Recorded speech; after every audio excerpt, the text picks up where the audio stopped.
antara eksekutif dengan legislatif sehingga bisa mencapai 10 kali WTP berturut-turut. Tentu tidak mudah, dan bukan sekedar WTP, tapi WTP yang semakin berkualitas. Juga saya mengucapkan terima kasih atas apresiasi Dewan yang terhormat terhadap pencapaian kinerja keuangan yang terus mengalami peningkatan dan mampu mengoptimalkan alokasi dan penggunaan sumber daya ekonomi yang dikelola oleh pemerintah Provinsi Bali yang tercermin dalam laporan keuangan pemerintah daerah tahun 2022. Berkenaan dengan laporan hasil pemeriksaan BPK RI nomor 74B garing LHP garing 19/05/2023 tanggal 5 Mei 2023 tentang hasil pemeriksaan atas sistem pengendalian intern dan kepatuhan terhadap peraturan perundangan tahun 2022 terdapat 9 temuan dan 29 rekomendasi. Terkait hal tersebut telah dilakukan pemenuhan dokumen tindak lanjut sesuai rencana aksi dengan memperhatikan batas waktu yaitu paling lambat 60 hari sejak LHP BPK RI diserahkan kepada DPR. Pimpinan dalam Dewan yang terhormat, saya sependapat komposisi besaran SIPA tahun 2022 jika dihitung secara keseluruhan menunjukkan jumlah SIPA per 31 Desember 2022 jauh lebih kecil dibandingkan kebutuhan untuk belanja yang sifatnya terikat. Kondisi ini memberikan tekanan yang cukup signifikan terhadap APBD tahun 2023. Berkenaan dengan kurang sinkronnya analisis standar biaya dengan sistem informasi pemerintah daerah secara bertahap sudah dilakukan penambahan jenis analisis standar biaya dan telah dilakukan koordinasi secara terus-menerus dengan Kementerian Dalam Negeri terkait integrasi sistem informasi pemerintahan daerah atau SIPD. Dengan demikian dapat mengurangi pergeseran anggaran di masa yang akan datang. Saya juga sependapat dengan penambahan penyertaan modal untuk Bank BPD Bali. Saat ini sudah dan sedang dilakukan penambahan penyertaan modal ke BPD Bali untuk memenuhi rencana penyertaan modal sesuai Perda Bali nomor 3 tahun 2021.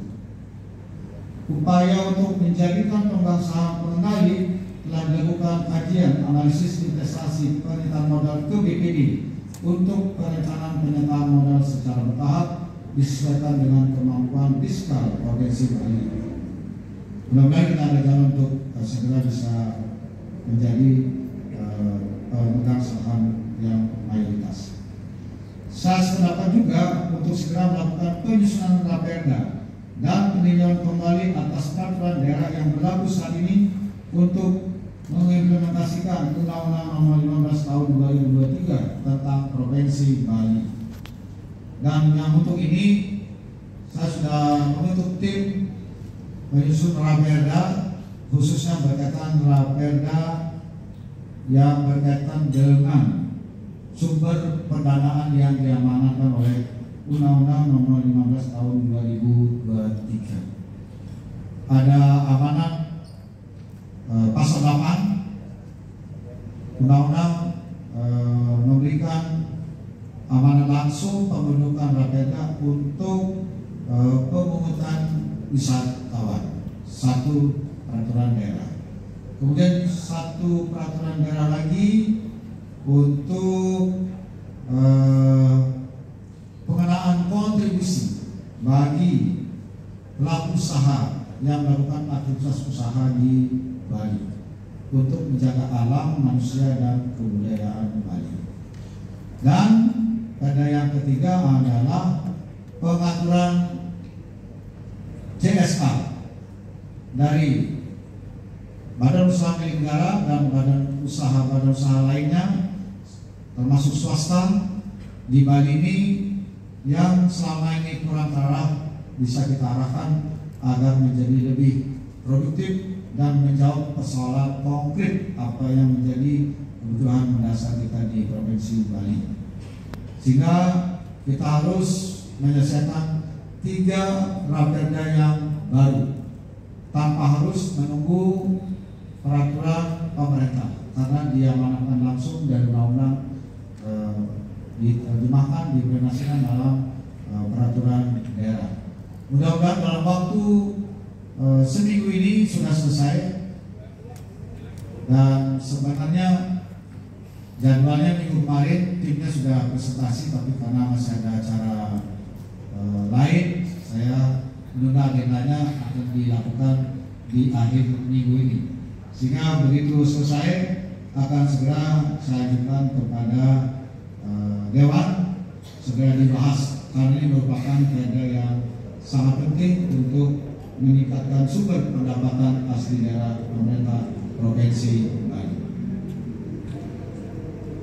Optimalisasi pemakaian barang milik daerah untuk meningkatkan pendapatan asli daerah telah dilakukan melalui inventarisasi aset yang bernilai ekonomis, kemudian renegosiasi perjanjian kerjasama untuk peningkatan nilai sewa dan peningkatan kerjasama dengan pihak ketiga untuk pemanfaatan aset. Jujur saja saya perlu menyampaikan selama ini pengelolaan aset kita kurang optimal. Pertama, sewanya terlalu rendah, sudah lama nggak dievaluasi. Saya akan minta supaya dilakukan perubahan segera peraturan gubernur agar mengikuti perkembangan yang ada. Begitu juga banyak aset yang kabur harus dikerjasamakan dengan pihak ketiga, terutama yang memiliki nilai ekonomi yang tinggi. Sedang berproses sekarang ini. Memang juga tidak mudah, karena kita perlu kehati-hatian baik dari sisi regulasi maupun juga komitmen serta kemungkinan nilai yang bisa kita raih secara ekonomi. Saat ini sedang berlangsung. Aset kita banyak yang tidur, sehingga kurang memberi manfaat bagi sumber pendapatan asli daerah. Karena itu memang kita harus sikap ini secara bersama-sama.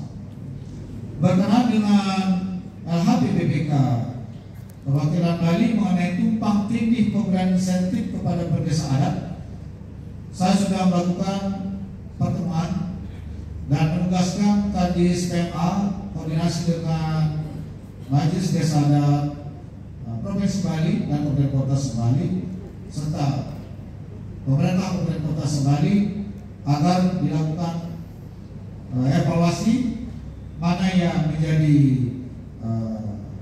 tanggung jawab pemerintah provinsi dan mana juga yang kita bebankan kepada pemerintah kabupaten kota. Sebenarnya kalau menurut saya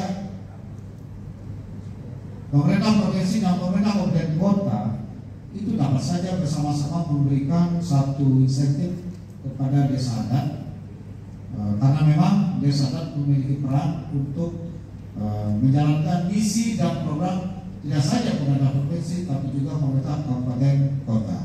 Sebenarnya menurut saya nggak ada aturan yang dilanggar, tapi karena BPK memiliki tempat, kita akan sinkronkan, mensinkronkan saja. Saya pastikan tidak ada yang dilanggar sebenarnya, cuma kita males berdebat hal-hal yang nggak perlu. Pimpinan dan anggota dewan yang terhormat, mengenai kemacetan di Sanur, saya telah menugaskan Kadis PU untuk melakukan peninjauan dan sekaligus melakukan kajian teknis membuat jalan akses masuk ke pelabuhan Sanur. Dulu ribut karena nggak ada pelabuhan, sekarang ada pelabuhan yang bagus, banyak yang pakai, sekarang ribut karena macet. Jadi karena kita memang tidak bisa sekaligus membangun banam. Dan bangun pelabuhan itu adalah menteri perhubungan, yang bangun jalan adalah bukan menteri perhubungan, tapi kita sendiri di Bali. Kita segera menangani masalah tersebut supaya tidak lagi terlalu lama macetnya yang ada di wilayah Sanur ini. Dan mudah-mudahan pada tahun 2024 itu sudah bisa dilakukan pembangunannya, karena sebenarnya nggak panjang, cuma 1,5 kilometer. Hanya saja ini harus ada kompromi dengan warga di sekitar kaitannya dengan penggunaan lahan untuk jalannya. Jadi saya sudah menugaskan dinas PU untuk melakukan ini. Saya kira tidak lama lagi kajian ini selesai dan kita bisa tindak lanjuti. Kemudian berkenaan dengan kemacetan di Nusa Penida, telah diusulkan kepada Menteri PUPR untuk peningkatan jalan lingkar karena Nusa Penida merupakan kawasan strategis pariwisata nasional. Saya juga sudah bicara dengan Bapak Menteri PUPR, tapi saya memaklumi dan tidak bisa terburu-buru karena kita dapat banyak program dari Menteri PU, dua pembangunan bendungan Tabang sudah selesai dengan anggaran 794 miliar dan bendungan Sidang dengan anggaran 1,8 triliun asukara akhir tahun selesai tahun 2023 ini. Tapi setelah dievaluasi kira-kira akan molor Februari Maret 2024 karena kendala lapangannya. Jadi akan selesai. Jadi 1,8 ditambah dengan hampir 800 sudah 2,6 triliun dari Menteri PUPR. Kemudian shortcut Singaraja ini itu sudah 200 miliar dari pemerintah provinsi untuk pembebasan lahan dan pembangunan jalan itu sudah menghabiskan 500 miliar. Dan pembangunan sungai buatan di Lunase itu menghabiskan anggaran 300 miliar sudah selesai. Dan tahun ini dibangun lagi untuk kebutuhan air nanti di kawasan pusat Kebun Bali dengan anggaran 100 miliar tahun ini. Jadi kalau dijumlahin semua udah berapa itu dari Menteri PU? Tentu saja kita tidak bisa sekaligus semua dilakukan karena yang diurus oleh Menteri PU tidak hanya Bali. Jadi kita juga harus memikirkan pertimbangan-pertimbangan yang lainnya. Jadi mohon bersabar. Tadi Pak Menteri PU sudah menyampaikan komitmennya untuk membangun jalan lingkar di Nusa Penida. Kemudian pembangunan jalan tol Gilimanuk Mungui saat ini mengalami perlambatan sedikit karena ada perubahan pemegang saham di korporasi perusahaan yang mendapat tugas untuk mengerjakan jalan tol ini.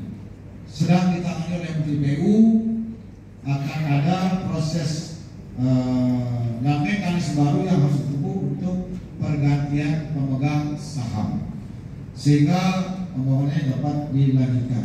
Menteri PU memastikan prosesnya berlanjut, jadi tidak ada yang perlu dikhawatirkan. Memang mungkin konsekuensinya sedikit tertunda 1 tahun karena perubahan mekanisme penyertaan pemegang saham di dalam korporasi perusahaan tersebut. Pembangunan yang lain di wilayah Jembrana yaitu Taman Wisata Kaldes Park itu tetap berlanjut.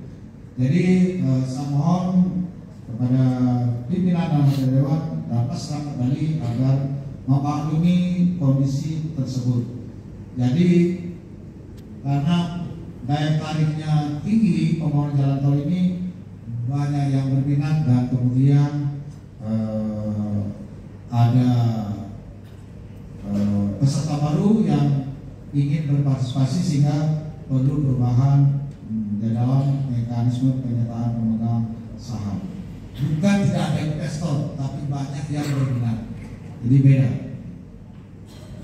Kemudian yang berikutnya adalah yang berkaitan dengan